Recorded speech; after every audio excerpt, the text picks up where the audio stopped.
जब कभी हम दुनिया से अलग हो जाते हैं ना, तो हर बार यह ज़रूरी नहीं है कि इंसान निराश होकर ही दुनिया से अलग हो गया है। कभी कभार इंसान उदास भी हो जाता है। हमारे अपनों ने की हुई बातें, हमारे बारे में हमसे की हुई जली कटी बातें, या फिर हमारे प्रति उस इंसान का बदलता हुआ जो व्यवहार था ना, उस वजह से, या फिर उनकी कुछ ऐसी बातें और उनका कुछ ऐसा बिहेवियर जो हमें कष्ट पहुंचाता है, पीड़ा पहुंचाता है, उसी वजह से हम उदास हो जाते हैं।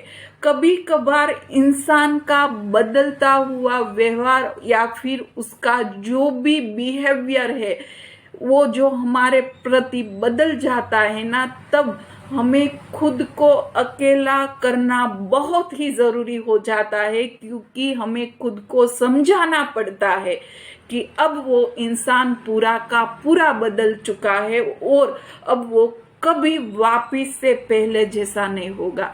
और दुनिया में अगर सबसे बड़ा कष्टदायी कार्य कोई होता है ना, तो यह मानना कि सामने वाला इंसान अब पूरा का पूरा बदल चुका है, अब वो वापस कभी पहले जैसा नहीं हो सकता है। यह कार्य सबसे बड़ा कष्टदायक है कि हम खुद को नहीं समझा पाते। इसी वजह से हमें कभी दुनिया से अलग जाकर भी सोचना पड़ता है और अकेले रहना भी जरूरी हो जाता है।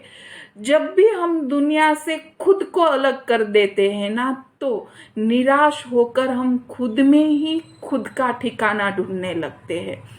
जो हमारे खुद के प्रति था कि हम खुद को निराश मानते थे, निष्फल, निराश और असमर्थ जो मानते थे ना, अब खुद को ही हम पहचानने लगते हैं और खुद को ही प्यार करने लगते हैं। इसीलिए कभी कभार दुनिया से अलग होना भी ज़रूरी है। और दुनिया से अलग होना हर वक्त यही मतलब नहीं है कि हम दुनिया से निराश हो गए हैं, लोगों से निराश हो गए हैं, उसी वजह से हम दुनिया से अलग हो रहे हैं। लेकिन कभी कभार हमारी पसंदगी भी होती है कि दुनिया से थोड़े टाइम के लिए हम अलग हो जाए। कोमल की बातें कोमल के साथ।